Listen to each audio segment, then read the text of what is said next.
The old cafe on Elm Street, with its perpetually fogged-up windows and the comforting scent of stale coffee and forgotten dreams, was where Leo found me. Or rather, where I stumbled upon him, buried behind a teetering stack of philosophy books, a pair of ancient, wire-rimmed glasses perched on his nose. He looked like an anachronism, a gentle scholar lost in a world too loud and too fast. My world, at the time, felt exactly that, loud, fast, and utterly exhausting. I was fresh out of a long-term relationship that had ended not with a bang, but a whimper, leaving me with a profound sense of hollowness and a mountain of student debt. Leo, with his quiet intensity and a smile that crinkled the corners of his eyes, was a balm. He didn't try to fill the silence, he simply existed within it, a comforting presence. Our conversations were less about surface pleasantries and more about the existential dread of modern life, the beauty of forgotten poetry, and the improbable paths our lives had taken. He was a history professor at a local community college, specializing in ancient civilizations, and he spoke of Mesopotamia and the Roman Empire with a reverence that was both endearing and, at times, a little intimidating. I, a graphic designer by trade, found myself drawn into his world of dusty archives and intellectual pursuits, a stark contrast to the vibrant, chaotic world of my own making. We started with coffee, then moved to long walks through the botanical gardens, where he'd point out the Latin names of plants with a flourish, making even a common rose sound like a profound discovery. There was an innocence to our early days, a lightness that felt like a breath of fresh air after the suffocating weight of my previous relationship. He never pressured, never pushed. He just was. And for a long time, that was enough. More than enough, actually. It was a comfortable quiet, a gentle unfolding, and I found myself, slowly but surely, leaning into it, allowing myself to believe that perhaps, just perhaps, this time it would be different. This time, it would be simple and good. He saw me, truly saw me, in a way no one else had. My quirks, my anxieties, my sometimes too loud laugh, he embraced them all, or so it seemed. I felt a sense of calm whenever he was near, a reassuring anchor in the tumultuous sea of my own thoughts. He'd bring me obscure history books he thought I might find interesting, leaving them on my doorstep with a little note, always something whimsical and thought-provoking. I'd retaliate with brightly colored sketches inspired by his ancient tales, sometimes leaving them tucked into the pages of his own books, hoping he'd find them and smile. Our courtship was an exercise in subtle gestures, in unspoken understandings, building a foundation not of grand romantic declarations, but of shared intellectual curiosity and quiet affection. It felt organic, real, like something that was meant to be, woven into the fabric of everyday life rather than a sudden, explosive affair. It was the kind of love story I'd always secretly craved but never believed I'd find, gentle, intelligent, and deeply, undeniably resonant with the quiet hum of my own soul. I allowed myself to dream a little, to envision a future where his books lined my shelves and my art filled his quiet study. He became my refuge, my confidant, the one person who truly understood the intricate workings of my mind. He'd listen to my rants about demanding clients or creative blocks with an attentive gaze, offering not solutions, but a comforting presence, a silent understanding that was more valuable than any advice. We would spend hours just talking, or sometimes, not talking at all, simply existing in comfortable silence, a rare gift in a world constantly demanding our attention. It was in these quiet moments that I felt most seen, most loved. There were no grand gestures, no extravagant dates, just the simple, profound joy of shared existence. He always emphasized the importance of truth, of authenticity. He often said, "The past holds the keys to who we are, but the present demands our honesty." I admired that about him, his unwavering commitment to what he called unvarnished truth. It made him feel safe, solid, a rock in a shifting landscape. I was, perhaps, too eager to believe in that solidity. My past relationships had been riddled with complexities, with hidden agendas and unspoken resentments. With Leo, everything felt refreshingly clear, transparent. He was an open book, or so I thought, his life an academic pursuit, devoid of the messy complications I was so accustomed to. He had a small, neat apartment filled with books and a single, well-loved armchair. No clutter, no unnecessary frills. He was a creature of habit, and I found comfort in his predictable routines, a stark contrast to my own often chaotic existence. He seemed to embody everything I had been searching for: stability, intellect, and a profound sense of calm. He often spoke of his aversion to drama, to unnecessary complications, which resonated deeply with my own desire for a simpler, more peaceful life.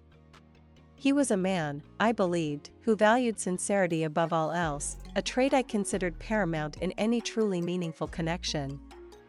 My friends, always a bit wary after my past heartbreaks, observed him with cautious optimism. "He seems different," Ella, my best friend, Chloe, had said one evening, a hint of surprise in her voice. "He's so calm." And he was. Unflappable, even. He rarely raised his voice, never seemed to lose his temper. It was a serenity I envied and deeply admired. I thought, this is it. This is the one who will bring peace to my storm. I was ready for that peace, desperate for it. And Leo, with his quiet wisdom and unwavering gaze, seemed to promise exactly that. The shift was imperceptible at first, a subtle tremor beneath the surface of our tranquil relationship. It began with small things, almost too trivial to acknowledge. A flicker of annoyance in his eyes when I made a joke he didn't quite grasp, a slight tightening of his jaw when I talked about my work achievements. I brushed them off as minor quirks, the inevitable friction of two distinct personalities learning to intertwine. We were still in the honeymoon phase, after all, when every flaw is just another endearing eccentricity. But then the comments started. Not outright criticisms, but subtle, almost imperceptible jabs, disguised as observations or even compliments. "You're so wonderfully expressive, Ella," he'd say, his voice smooth. "It's almost a shame your artistic temperament can make you a little reactive." Or, after I'd enthusiastically shared a new design concept, "That's very you, darling." Bold. Perhaps a little too bold for mainstream tastes, but admirable nonetheless. The words, individually, seemed innocuous, even supportive. But strung together, they formed a pattern, a quiet chipping away at my confidence, a subtle redefinition of who I was in his eyes. My expressiveness became reactivity, my boldness became too bold. I found myself second-guessing my impulses, taming my laughter, even moderating my opinions, all in an unconscious effort to align myself with his unspoken expectations. I started dressing differently, opting for more muted tones, less flamboyant designs. I even began to choose quieter cafes for our dates, avoiding the lively buzz I once enjoyed, because I noticed he preferred the hushed whispers of more academic-leaning establishments. He never explicitly asked me to change, never issued an ultimatum. It was far more insidious than that. He simply cultivated an atmosphere where my natural inclinations felt less desirable. He praised my quieter moments, my contemplative silences, disproportionately to my more energetic outbursts. He'd commend my sensibility when I chose a calm evening in over a boisterous gathering with friends. And slowly, almost imperceptibly, I began to internalize his preferences, reshaping myself to fit into the elegant, intellectual mold he seemed to admire. It wasn't about love anymore, not truly. It was about pleasing him, about maintaining that serene calm he so clearly valued. I confused his quiet approval with genuine affection, mistaking the absence of conflict for profound compatibility. The thought that I was losing a part of myself, that I was shrinking into a smaller, more palatable version of Ella, never fully formed in my mind. Not yet. The red flags were there, fluttering gently in the breeze, but I was so focused on the horizon, on the promised peace, that I failed to see them for what they truly were. I dismissed the unease as my own insecurities, my own baggage from past relationships. He's just refined, I'd tell myself. He appreciates subtlety. I believed his quiet nature was a sign of depth, not control. He was different, yes, but I convinced myself it was a good different, a calming difference. I was so desperate for a simple, uncomplicated love that I ignored the growing complexity of our dynamic. He had a way of making everything seem like a shared intellectual journey, even when it was just him subtly nudging me in a direction he preferred.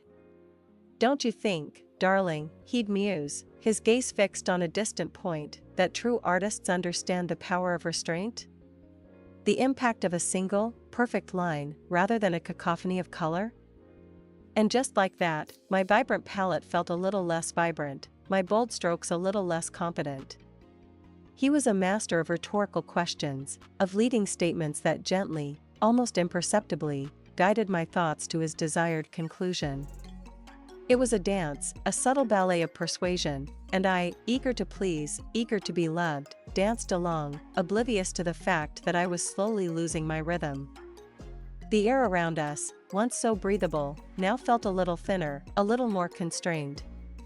But still, I clung to the idea of us, to the promise of peace and intellectual companionship. I still saw him as my anchor, my calm. The cracks were forming, but I was meticulously plastering over them with hope and rationalization, refusing to acknowledge the deepening fissures in the foundation of our relationship. The public unveiling of his true colors began subtly, almost innocuously, like a whispered rumor that gathers momentum until it becomes an undeniable roar. It started at a small gallery opening, an event I had been looking forward to, showcasing a promising young artist whose work resonated deeply with my own. Leo, usually reserved at social gatherings, seemed particularly animated that evening, gliding through the crowd with an air of practiced charm, engaging in conversations that seemed effortlessly erudite. I watched him from across the room, a swell of pride mixed with a faint, unfamiliar unease. He was performing, I realized, not simply interacting. His smiles were a little too wide, his gestures a little too expansive. He was a conductor, and the room was his orchestra. Then, he spotted me, and beckoned me over with a dismissive flick of his wrist. I walked towards him, a little too quickly, a little too eagerly, suddenly feeling like a student summoned by her professor. He was talking to a well-known art critic, a woman whose sharp intellect I admired. As I approached, Leo placed a hand on my back, a seemingly affectionate gesture, but his grip was firm, possessive. "Ah, Ella," he said, turning to the critic, his voice a honeyed drawl. "This is my partner. A budding graphic designer. She has a rather unique approach to color." The emphasis on unique and the slight pause before rather felt like a subtle jab, a backhanded compliment wrapped in a velvet glove. It wasn't the words themselves, but the intonation, the almost imperceptible smirk that played on his lips. The critic, a keen observer of human dynamics, picked up on it immediately. Her gaze flickered between us, a knowing glint in her eyes. "Oh," she said, her voice neutral, but I could feel the silent judgment emanating from her. I tried to interject, to articulate my passion for bold, expressive color, to defend my artistic choices, but Leo cut me off, his voice effortlessly smooth. "Yes, she's quite spirited," he continued, almost as if I wasn't there, "a true romantic. She believes in the unbridled expression of emotion, even when it might be aesthetically challenging to some." He chuckled then, a low, rumbling sound that made my skin prickle. It was a performance, a deliberate belittling, disguised as an affectionate description of my artistic temperament. I felt a flush creep up my neck. A hot wave of humiliation washing over me. He had taken my deepest artistic convictions, my raw vulnerability, and twisted them into something quaint, almost childish, for the amusement of a sophisticated audience.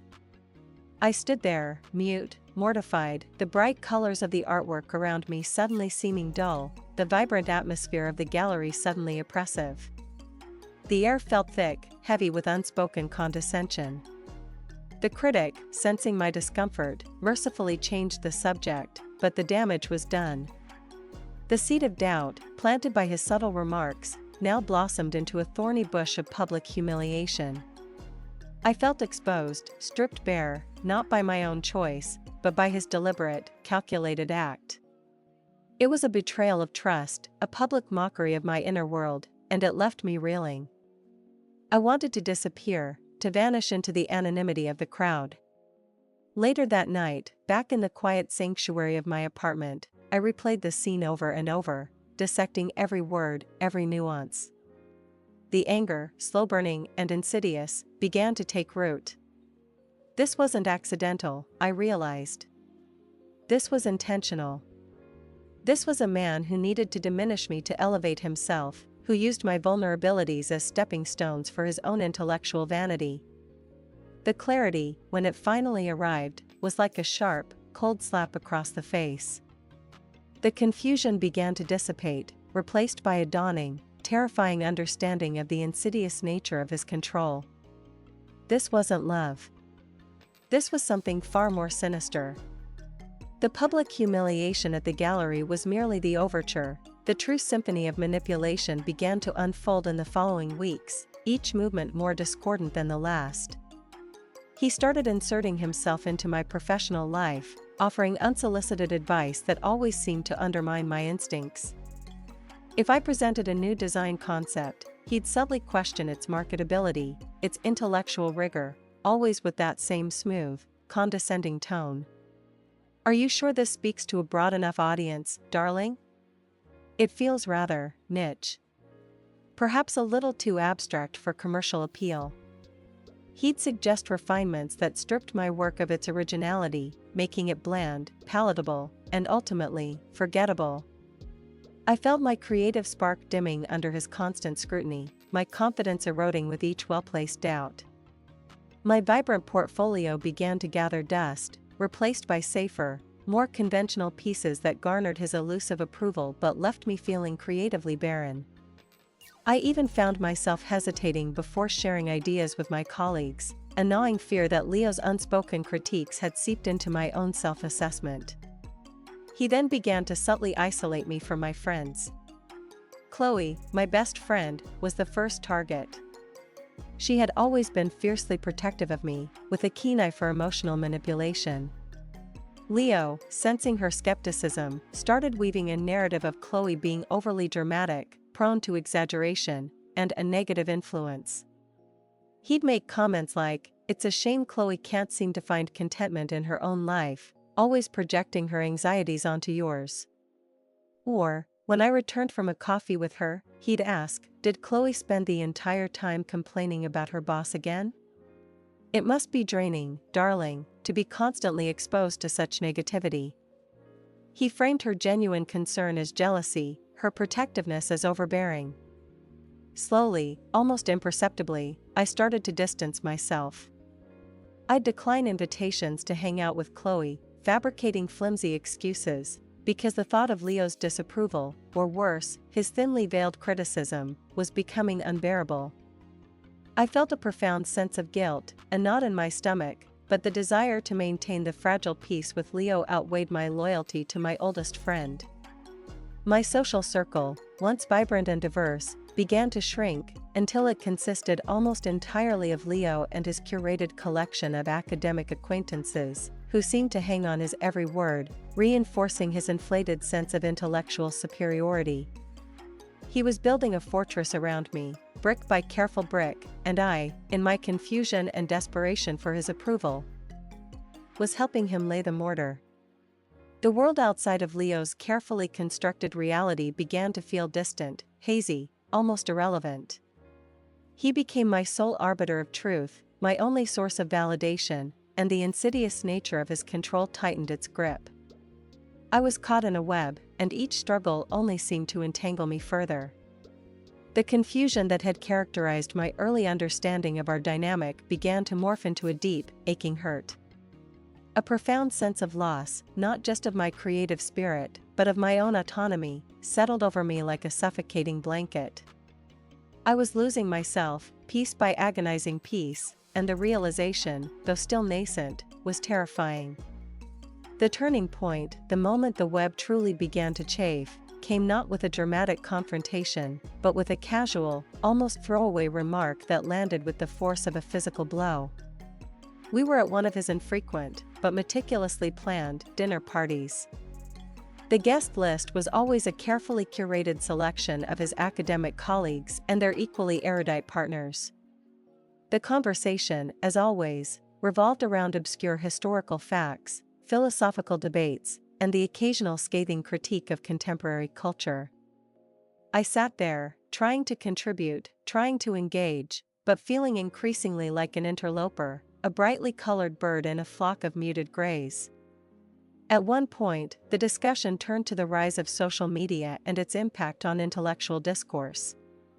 Leo, of course, held court, delivering a polished monologue on the superficiality of online interactions, the erosion of thoughtful debate, and the dangers of unfiltered self-expression. His gaze, sharp and dismissive, flickered to me as he said, "It's a testament to the superficiality of our age, wouldn't you agree, darling?" This obsession with instant gratification, with sharing every fleeting thought, every snapshot of one's life. It lacks the depth, the nuance, that true intellectual engagement requires. One must be careful not to confuse fleeting popularity with genuine impact. He smiled then, a small, knowing smile, and a few of his colleagues nodded sagely in agreement. My stomach clenched. It was a direct hit, a thinly veiled attack on my entire professional life. My work, my livelihood, my very mode of expression, revolved around visual communication, around capturing snapshots and conveying emotions through digital platforms. He wasn't just critiquing social media, he was critiquing me. He was reducing my creative endeavors, my chosen path, to something trivial, superficial, and intellectually insignificant. The room, which had always felt slightly intimidating, now felt actively hostile. I felt a prickle of tears behind my eyes, a hot flush spreading across my cheeks. I wanted to scream, to lash out, to tell him that my work had meaning, that it connected people, that it brought beauty into the world in its own unique way. But the words caught in my throat, choked by the shame and humiliation he had so expertly inflicted.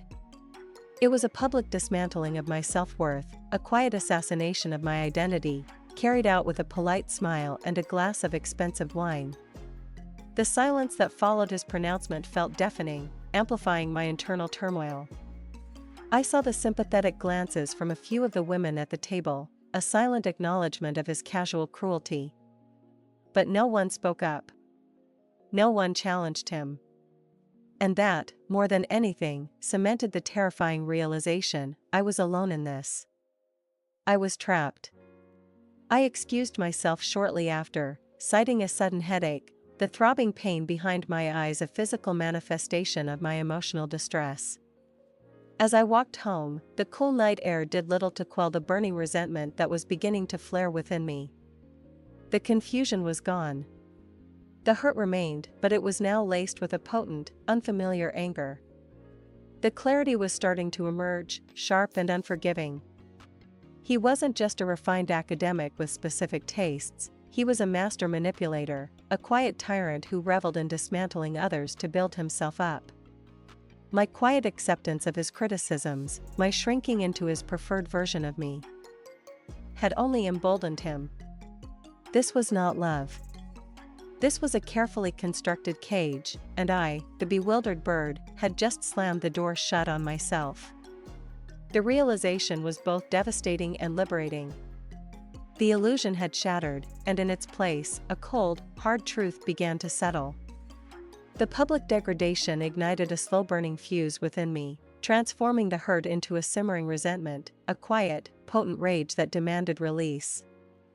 I started observing him, truly observing him, rather than seeing him through the rose-tinted glasses of infatuation. I noticed the subtle tells, the slight tightening around his eyes when he was about to deliver a backhanded compliment, the almost imperceptible smirk when he successfully undermined someone, the way he subtly steered every conversation back to his own expertise, his own accomplishments. He was a performer, yes, but also a predator, always on the hunt for intellectual prey. The seemingly effortless charm he exuded in public was a carefully constructed facade, a mask designed to project an image of erudition and gentle superiority. Beneath it, I now saw the calculating glint in his eyes, the cold detachment that lay beneath his warm smile. My apartment, once a sanctuary, now felt like a temporary holding cell. I started spending more time alone, ostensibly working on freelance projects, but in reality, I was untangling the knots of his manipulation, reconstructing my own sense of self. I reread my old journals, looked at my vibrant early artworks, listened to the music that used to fill my studio with joy. I was piecing myself back together, bit by painful bit, rediscovering the Ella he had tried so hard to erase. The quiet anger became a source of strength, a wellspring of resolve. I stopped seeking his approval, stopped trying to anticipate his criticisms. The fear of his disapproval, which had paralyzed me for so long, began to dissipate, replaced by a growing contempt. I started saying no to things he suggested, subtly at first, then with more conviction. No, I don't think that cafe is right for my meeting. No, I'm not going to wear that dress tonight, I prefer this one. Small rebellions, insignificant to an outsider, but monumental steps for me. He noticed, of course. His brow would furrow slightly, a flicker of confusion in his eyes. He wasn't accustomed to defiance. His carefully constructed world, where I was a pliant and admiring audience, was beginning to crack. He'd tried to reassert control with his familiar subtle jabs, but they no longer landed with the same sting. My armor of indifference, forged in the fires of humiliation, was growing stronger. I started reconnecting with Chloe, tentatively at first, then with a renewed sense of urgency. Her warmth, her unwavering belief in me, was like a lifeline. I confided in her, slowly, haltingly, recounting the subtle manipulations, the public humiliations, the suffocating control. Chloe listened patiently, her eyes blazing with a fierce protectiveness that had been missing from my life for too long. Ella, she said, her voice gentle but firm, you need to get out. You know that, right? He's poisoning you. Her words, though painful, were a balm. They validated my feelings, confirmed my growing suspicions. I wasn't crazy. I wasn't overreacting. I was being manipulated, systematically dismantled, and the realization was both terrifying and incredibly empowering. The desire for poetic justice began to coalesce, not as a vengeful act of petty spite, but as a deep-seated need to reclaim my narrative, to expose the true nature of the man who had tried to erase me. I wanted him to feel, just for a moment, the suffocating humiliation he had so carelessly inflicted. The path ahead was unclear, but the clarity of my purpose, the quiet power that was bubbling beneath the surface, was undeniable. I was no longer a confused victim, I was a woman on the precipice of a reckoning.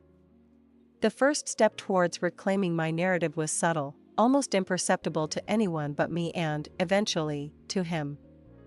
I began to document everything. Not in a diary, but in the digital space he so disdained. I started a private blog, an anonymous online journal where I recounted the incidents. The comments, the chillingly accurate predictions Chloe had made. I described his subtle manipulations, his backhanded compliments, the way he would subtly undermine my confidence, disguised as intellectual critique. I poured out my confusion, my hurt, and finally, my anger onto the digital pages, a cathartic release that allowed me to see the patterns more clearly. Each entry was a brick laid in the foundation of my escape, a testament to my burgeoning strength. I started taking photographs again, not just of pretty landscapes, but of the mundane, the overlooked, the things that grounded me in my reality, not his. A close-up of a blooming flower, the intricate pattern of shadows on my studio wall, a half-eaten plate of pasta. These visual notes were a silent rebellion, a reclaiming of my artistic voice from the muted, constrained aesthetic he had imposed. I started wearing my vibrant clothes again, even if it was just to sit alone in my apartment. The bright colors felt like a defiance, a silent shout of I am still here. When Leo would remark, "You're looking rather colorful today, darling." I'd simply smile, a tight, unreadable smile, and say nothing. His veiled criticisms no longer held their power. His attempts to diminish me now felt hollow, impotent. My silence, once a sign of submission, became a shield, a quiet assertion of my newfound independence. He noticed the shift, of course. He'd eye me with a subtle curiosity, a faint crease between his brows. His usual pronouncements would sometimes trail off, as if he was waiting for my usual acquiescence, only to be met with my quiet, unwavering gaze. The dynamic was subtly shifting, the power balance tipping, and he, the master of control, was beginning to lose his grip. The thought of a public reckoning, of exposing his true nature, grew stronger with each act of quiet rebellion. It wasn't about revenge, not truly. It was about dismantling the carefully constructed facade he presented to the world, the facade that had fooled me, and so many others.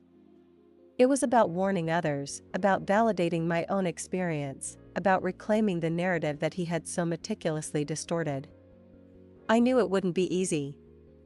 He was a respected figure, a man of intellect and influence. But the image of him, standing smugly at the gallery, subtly dissecting my worth for an audience, fueled my resolve. I wanted to see that smugness crumble. I wanted to see the carefully constructed mask slip. I wanted the world to see the man behind the refined veneer, the man who thrived on diminishing others to elevate himself. The plan, still nascent, was beginning to take shape in the quiet corners of my mind. It would be a meticulous, strategic dismantling, mirroring the insidious way he had tried to dismantle me. It would be a slow burn, then an explosive revelation, perfectly timed, perfectly executed. The quiet power was no longer just bubbling, it was simmering, ready to boil over. The opportunity presented itself unexpectedly, a serendipitous alignment of circumstances that felt almost fated.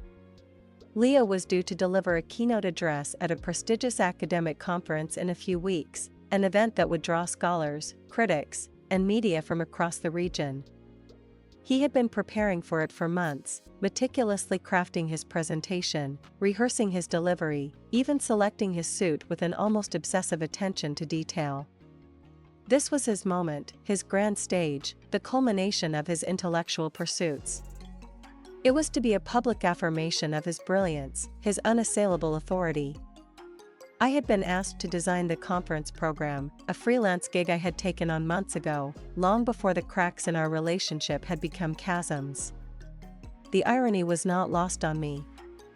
I, the budding graphic designer with her aesthetically challenging colors, would be creating the very backdrop for his moment of triumph. It was the perfect stage, the perfect audience, and the perfect opportunity to expose the true nature of the man who had tried to erase me. My plan began to coalesce, forming a precise and calculated strategy. It wouldn't be a vulgar shout, a public outburst that could be dismissed as a scorned woman's emotional tirade. It would be subtle, elegant, and intellectually devastating, mirroring the very tactics he had used against me.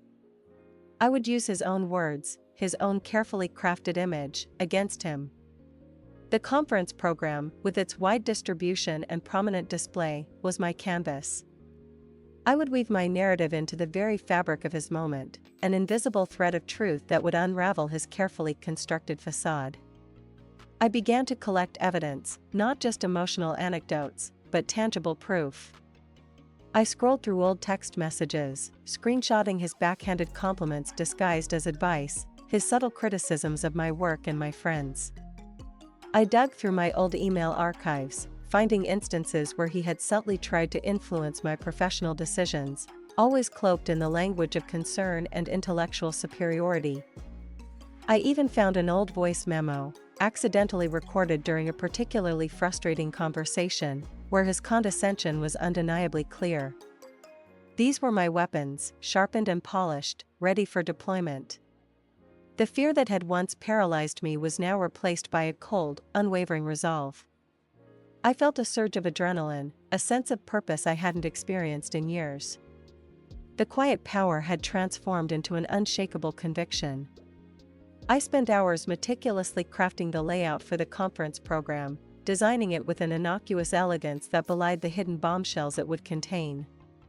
I chose a minimalist aesthetic, clean lines, and subtle typography, reflecting the very academic refinement he championed.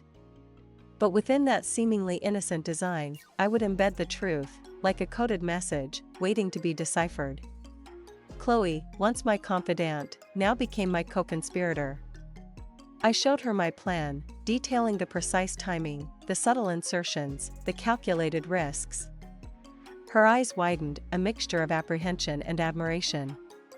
"Ella," she breathed, "this is brilliant. And terrifying. Are you sure?" "I've never been surer," I replied, my voice steady, my gaze unwavering. The air crackled with anticipation. The stage was set, the players in position. The slow burn was about to ignite. The night before the conference, a strange calm settled over me. It wasn't the calm of indifference, but the quiet stillness of absolute conviction. I had painstakingly embedded the Easter eggs throughout the conference program, subtle visual cues and carefully chosen quotes that, to the casual observer, would appear to be mere design elements or academic epigrams.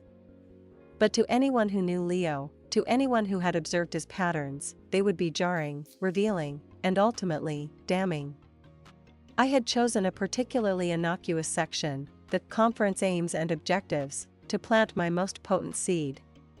Amongst the lofty academic jargon about fostering intellectual discourse and promoting critical thinking, I had subtly changed a single, seemingly insignificant word in a quote attributed to a renowned philosopher.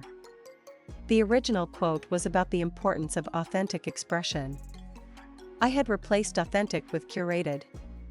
True intellectual engagement, as philosopher X eloquently stated, demands not merely the sharing of ideas, but the meticulous curation of thought, ensuring impact through precise presentation. It was his philosophy, disguised as ancient wisdom, and it was a direct echo of his own words to me, about my aesthetically challenging and unbridled expression. It was a subtle indictment, a quiet exposure of his control disguised as intellectual rigor.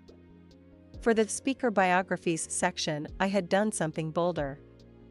Under his own impressive list of publications and academic achievements, I had included a seemingly innocent, almost poetic, line in a slightly smaller, distinct font. He champions the refined and the disciplined, often finding the untamed spirit of others to be distracting.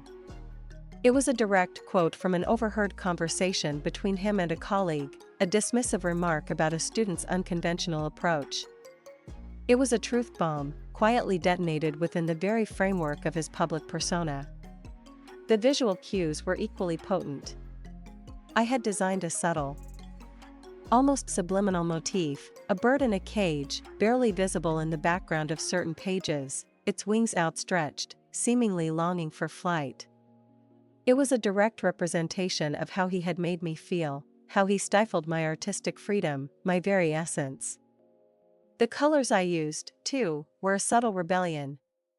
While the overall palette of the program was muted and academic, I had incorporated flashes of vibrant, almost jarring, crimson and sapphire in unexpected places, a single line under a title, a small icon beside a paragraph, my signature colors, breaking through the monochrome, a visual assertion of my continued presence and artistic spirit. My hands trembled slightly as I sent the final files to the printer, a mixture of exhilaration and terror coursing through me. There was no turning back now. The programs would be printed and distributed, and the truth, meticulously woven into the fabric of his meticulously planned triumph, would be unleashed. I imagined him, standing on that stage, oblivious, delivering his polished speech, while every attendee held a silent indictment in their hands. It wasn't just about exposing him, it was about reclaiming my voice, my narrative, my identity. It was about telling my story, not through tears or accusations, but through the quiet power of my craft, the very thing he had tried to diminish. The night was long, filled with a restless energy. I thought about the reactions, the whispers, the dawning comprehension. I envisioned his face when he finally realized what I had done. The thought brought a strange, almost satisfying smile to my lips. The quiet power had found its weapon. The morning of the conference dawned crisp and bright, a deceptive calm before the storm. I arrived early, my heart thrumming a nervous rhythm against my ribs. The conference hall was already buzzing with attendees, a sea of intellectual faces, each holding a copy of the program, my carefully constructed weapon. I saw Leo across the room, resplendent in his impeccably tailored suit, surrounded by a cluster of admiring colleagues. He looked confident, unassailable, completely oblivious to the quiet ticking bomb he held in his hands. He smiled at me, a polite, almost paternal smile, as if I were a dutiful student who had successfully completed her assignment. My stomach churned, but I returned his smile with a carefully practiced composure, a quiet mask of neutrality. As the keynote address began, I found a seat near the back, my gaze fixed on him. He took the stage, the spotlight illuminating his authoritative figure, and began his polished discourse. His voice, resonant and confident, filled the hall, weaving a tapestry of complex theories and historical anecdotes. He was in his element, holding court, basking in the glow of intellectual adoration. I watched the audience, particularly the more discerning critics and academics, as they perused their programs during his speech, a common habit in such settings. My eyes darted from face to face, searching for any flicker of recognition, any subtle shift in expression. It started slowly, almost imperceptibly. A furrowed brow here, a slight tilt of the head there. A few people exchanged puzzled glances, then looked back at their programs, then back at Leo, a nascent question in their eyes. I saw one prominent critic, a woman known for her sharp intellect and even sharper wit, lean closer to her program, her finger tracing a line of text. Her eyes narrowed, then widened in a sudden, undeniable flash of understanding. A faint, almost imperceptible gasp escaped her lips. Then, she looked up at Leo, a small, knowing smile playing on her lips, a mixture of amusement and recognition. It was a silent, powerful acknowledgement. The message had landed. My blood sang with a quiet triumph. As Leo continued his address, seemingly oblivious, more and more people began to notice. Whispers rippled through the audience, like a gentle current gaining strength. Heads bent together, programs held closer, as the subtle discrepancies, the carefully placed truths, began to reveal themselves. The curated expression, quote, designed to expose his intellectual snobbery, resonated with chilling accuracy. The line about his finding untamed spirit distracting suddenly painted his scholarly pursuits in a new, darker light, suggesting not a love of intellect, but a need for control. The tiny, almost hidden, caged bird motif, once an artistic flourish, now took on a deeply unsettling symbolism, a visual echo of my unvoiced truth. I watched him, still speaking, still performing, the spotlight still firmly on him, but the undercurrents of doubt, of dawning realization, were growing stronger. The air in the hall, once thick with his authority, now felt charged with a different kind of energy, a quiet, growing suspicion. He was still speaking, but his words, once so authoritative, now seemed to hang in the air, hollow and exposed. The public exposure was happening, not with a bang, but with 1,000 tiny pricks, each one slowly deflating his carefully constructed image. The poetic justice was unfolding, subtle yet undeniable, a silent judgment delivered by the very medium he had sought to control. The true unraveling began during the Q&A session, after Leo had concluded his keynote address, still radiating an aura of self-satisfied accomplishment. He opened the floor for questions, his voice smooth and confident, clearly anticipating a barrage of intellectual accolades. The first few questions were predictable, scholarly inquiries about his historical theories, which he answered with practiced ease. Then, the prominent art critic, the one who had caught my subtle cues, raised her hand. Leo, ever the gracious intellectual, gestured to her with a polite smile. "Yes, Professor Davies," he said, his tone one of respectful anticipation. Professor Davies rose, her gaze piercing, her voice clear and resonant. Professor Thorne, she began, her tone deceptively mild, I'm curious about a particular theme that seems to permeate not only your excellent presentation today, but also, perhaps, some of the underlying philosophy in the conference program itself. My breath hitched. This was it. She paused, allowing the weight of her words to settle, and then continued, her eyes flickering briefly to the program in her hand. You spoke eloquently about the importance of meticulous curation in intellectual discourse. And indeed, the program itself reflects a certain precision in its design, a deliberate control over every element, even down to the subtle visual motifs. She held up her program, subtly turning it so that the tiny, almost imperceptible caged bird was visible to those nearby. A ripple of murmurs went through the audience. Leo's smile faltered, a flicker of confusion crossing his face.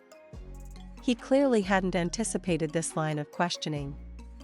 Yes, Professor Davies, he said, recovering quickly, though his voice was a fraction less smooth. I believe in the rigorous pursuit of truth, and that often requires a disciplined approach to presentation, avoiding unnecessary distractions. Distractions, she repeated, her voice laced with an almost imperceptible irony. Such as the untamed spirit of others, perhaps? A phrase that, coincidentally, appears in your own biography in this program. One might infer a certain preference for conformity over authentic expression, wouldn't you agree? The words hung in the air, sharp and unyielding. The room went utterly silent. All eyes were on Leo, waiting for his response. His face, usually so composed, flushed a deep crimson. The carefully constructed facade, the mask of intellectual superiority, began to crack.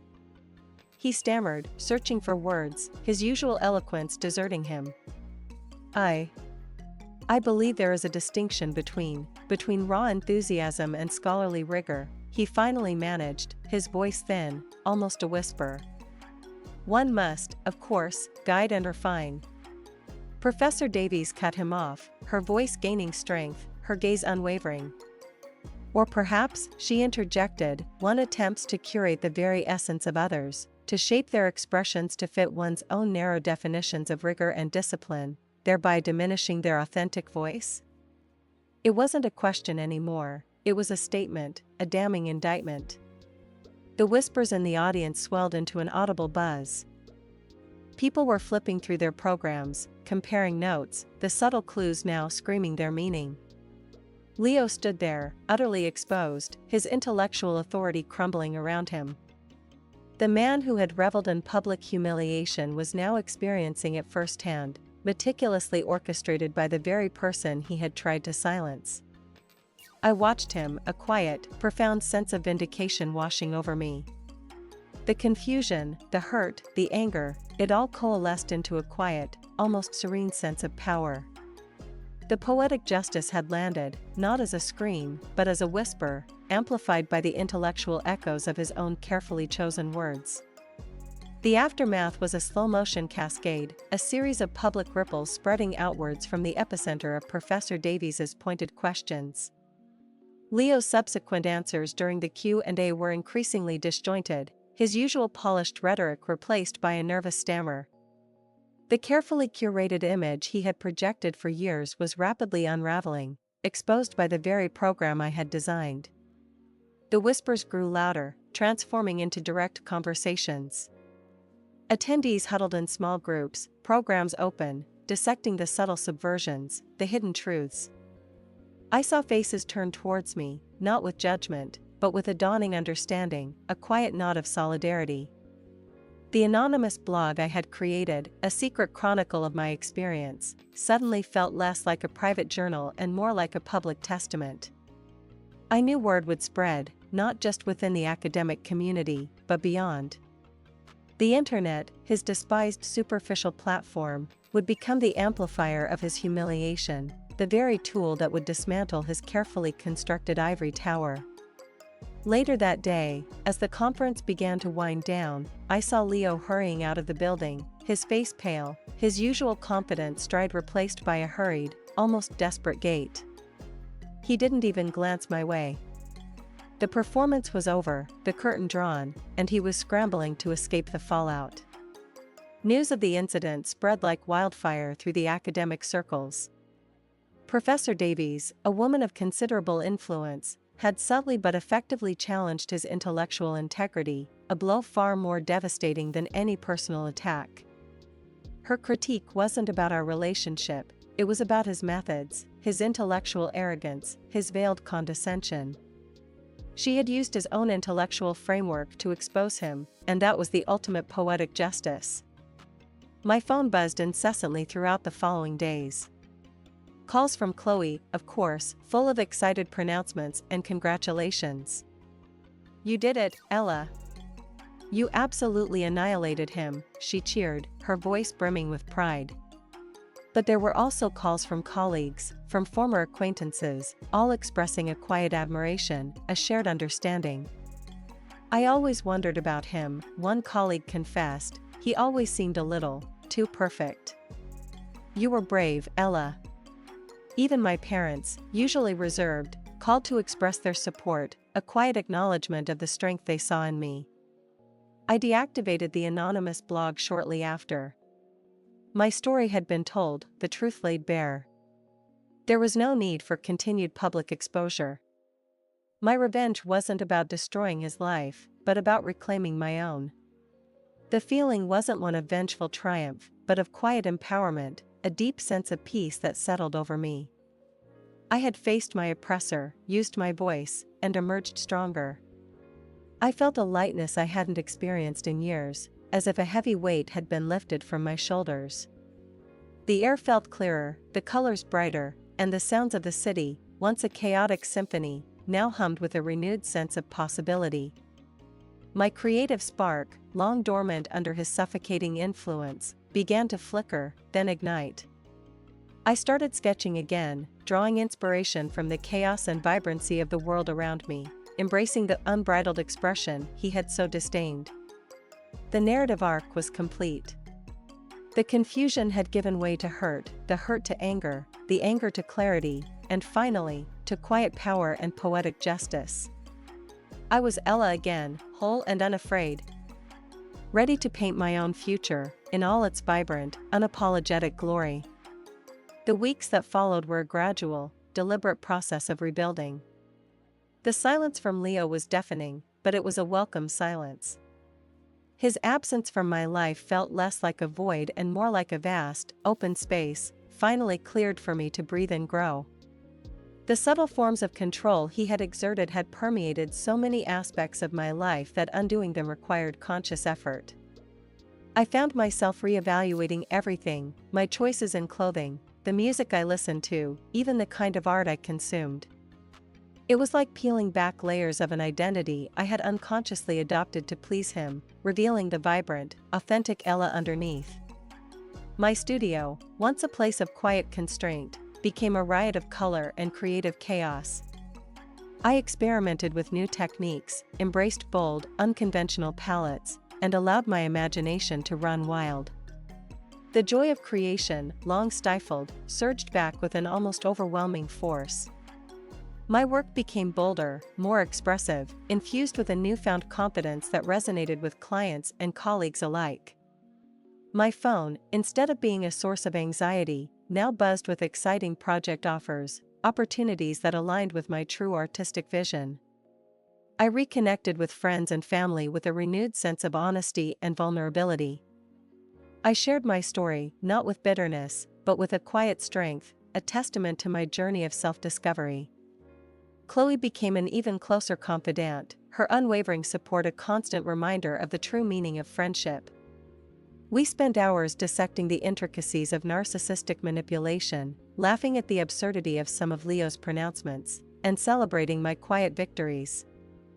I started taking long walks again, revisiting the botanical gardens where Leo and I had once strolled. But now, instead of him pointing out Latin names with an air of authority, I savored the vibrant colors, the intricate textures, the simple beauty of nature through my own eyes. I rediscovered the joy of simply being, without the constant need for external validation. There was a profound sense of lightness, a feeling of shedding a heavy skin, leaving behind the suffocating weight of his expectations and manipulations. The quiet power I had found in those moments of clarity blossomed into a deep, unwavering self-assurance. I no longer sought external approval. My worth was intrinsically mine, forged in the crucible of betrayal and refined by the fires of resilience. I learned to trust my instincts again, to listen to the quiet voice within that had been drowned out by his pervasive influence. The experience, though painful, had been a catalyst for immense personal growth. It had forced me to confront my own vulnerabilities, my own eagerness to please, and to ultimately reclaim my autonomy. The scars remained, faint reminders of a darker time, but they were no longer open wounds. They were badges of honor, testaments to my strength and resilience. My story wasn't just a tale of betrayal, it was a narrative of self-discovery, of reclaiming one's voice, and of finding quiet power in the most unexpected places. I was ready for whatever came next, a vibrant, unapologetic artist, charting my own course, painted in my own true colors. Life, in its beautiful, chaotic way, continued to unfold. The academic world, with its insular whispers and slow-burning scandals, largely moved on from the Thorn incident, but the impact on Leo's reputation, while not career-ending, was undeniable. He became less visible, his lectures less attended, his once unquestioned authority subtly undermined. I heard through the grapevine that Professor Davies had published an essay, subtly referencing the dangers of curated intellectualism, a thinly veiled jab that resonated deeply within the academic community. My own career, meanwhile, soared. The experience, painful as it was, had inadvertently provided me with a unique narrative, a depth of emotional understanding that infused my art with a raw authenticity. I started incorporating themes of emotional manipulation and reclamation into my more personal projects. Subtle visual narratives that resonated deeply with my audience. My online presence, once a tool for my professional work, became a platform for sharing these deeper stories, not explicitly about Leo, but about the universal human experience of navigating complex relationships. My unbridled expression was no longer something to be criticized, it was celebrated. I even found myself cautiously dipping my toes back into the dating pool, albeit with a heightened sense of awareness. The red flags, once so easily dismissed, now screamed their warnings. I learned to trust my gut, to listen to that quiet voice of intuition that had been silenced for so long. I sought genuine connection, authenticity, and intellectual partnership, not control or intellectual superiority. The thought of a new relationship, once daunting, now felt like an exciting possibility, not a desperate need. I was no longer seeking someone to complete me, but someone to walk alongside me, as an equal. The quiet power had truly settled into my bones, a deep well of self-reliance and inner peace. It wasn't about being unshakable, but about knowing how to weather the storms, about trusting my own compass. The poetic justice wasn't a single explosive event, it was a continuous, unfolding process. It was Leo's slow, quiet fade into intellectual obscurity, while my own star, once dimmed by his shadow, now shone brighter than ever. It was the knowledge that I had taken his attempts to diminish me and transformed them into a catalyst for my own growth. It was the simple, profound satisfaction of knowing that I had won, not by tearing him down, but by building myself up. The journey had been arduous, fraught with pain and self-doubt, but it had led me to a profound understanding of my own resilience, my own strength, my own unbreakable spirit. The woman who stumbled into that fogged-up cafe years ago, lost and heartbroken, was long gone. In her place stood a woman defined not by her past wounds, but by her quiet power, her vibrant spirit, and her unwavering belief in the beauty of unvarnished truth. My story, once a personal confession, had become a testament, a beacon for others navigating their own dark turns. Years passed, and the sharp edges of memory began to soften, though the lessons learned remained etched deeply within me. My art continued to evolve, becoming richer, more nuanced, reflecting the complexities of human emotion and the enduring power of resilience. I had found a fulfilling balance between my commercial work and my personal artistic expressions, each feeding the other in a harmonious cycle. My reputation grew, not just as a skilled graphic designer, but as an artist with a unique voice, one that spoke volumes about overcoming adversity. I collaborated with other artists, exhibited my personal work in galleries, and even gave talks about the intersection of art and emotional healing. My unbridled expression, once a perceived flaw, was now my signature. My personal life, too, found a quiet contentment. I met someone new, not with a dramatic flourish, but with a gentle, organic unfolding, much like my early days with Leo, but this time, built on a foundation of mutual respect, transparency, and genuine admiration. He was a landscape architect, grounded and kind, with a quiet strength that resonated deeply with my own.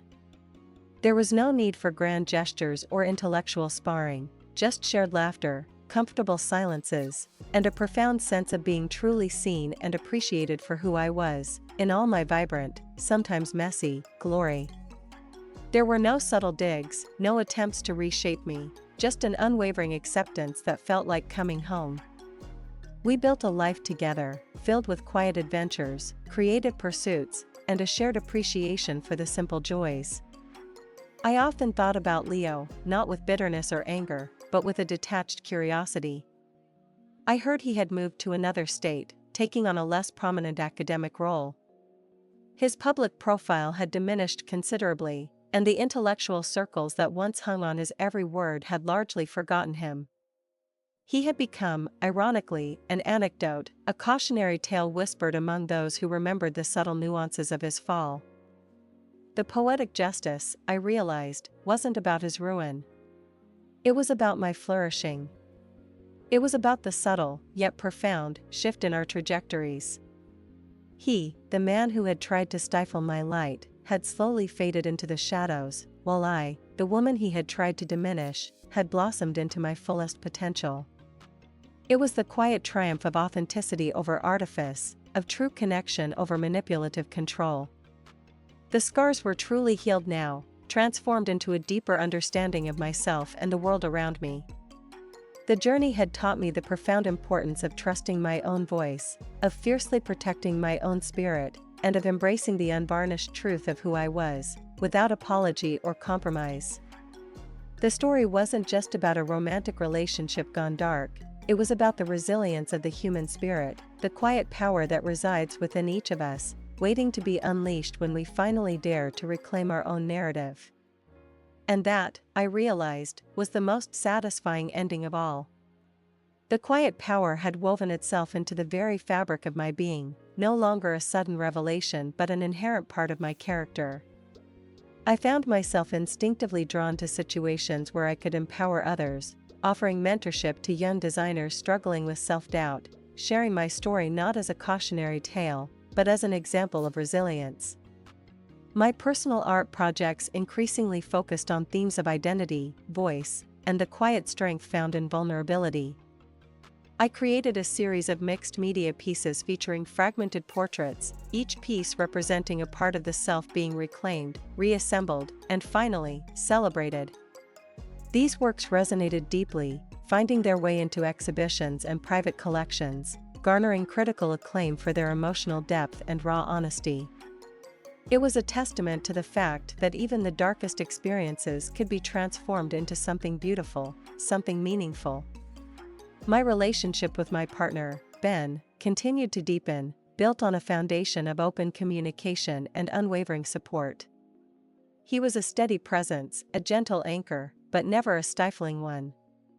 He admired my ambition, celebrated my successes, and offered a comforting hand during moments of doubt. We often discussed the complexities of human relationships, drawing on my past experiences to cultivate a partnership free from the shadows of manipulation. We built a home together, filled with art, books, and the easy laughter of shared joy. It was a sanctuary, a stark contrast to the emotionally charged spaces I had once inhabited. The simple act of choosing paint colors for our living room, a decision once subtly influenced by Leo's aesthetic preferences, was now a joyful collaboration, a testament to our shared vision. The world, once filtered through the lens of Leo's judgments, was now seen through my own clear, vibrant eyes. I found beauty in imperfection, strength in vulnerability, and truth in the unspoken. I learned to appreciate the messy, unpredictable nature of life, embracing its challenges with a quiet confidence that stemmed from having navigated far darker waters. There was no need for grand revenge, no lingering desire for his downfall. His irrelevance was my victory. My flourishing was his poetic justice. The knowledge that I had taken the profound pain he inflicted and transmuted it into a source of immense personal power was more satisfying than any public spectacle could ever be. I had transformed from a confused, hurt woman into a creator, a healer, a beacon of quiet strength. And in doing so, I had not only reclaimed my own narrative, but also contributed to a larger conversation about the insidious nature of control and the enduring spirit of resilience. My story wasn't just my own anymore, it was a whisper of hope to anyone who felt trapped, a testament to the profound truth that even in the darkest of turns, light and power could always be found.